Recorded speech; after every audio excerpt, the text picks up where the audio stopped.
పాకిస్తాన్ కు దెబ్బ మీద దెబ్బ పడిందనే చెప్పుకోవచ్చు. అదేంటి అంటారా? పాకిస్తాన్ లో భారీ భూకంపం అయితే సంభవించింది.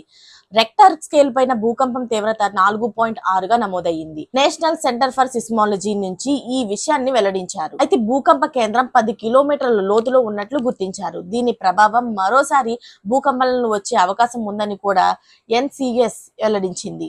పాకిస్తాన్ లో భూకంపం సంభవించిన విషయాలు సోమవారం మధ్యాహ్నం 1:26 పాకిస్తాన్ లోని పలు ప్రాంతాల్లోని భూమి కంపించింది. అయితే భూకంప కేంద్రం 10 కిలోమీటర్ల లోతులో ఉండడం అయితే గుర్తించారు. అయితే ప్రపంచంలోనే తరచుగా భూకంపాలు వచ్చే దేశాల్లోని పాకిస్తాన్ కూడా ఒకటి.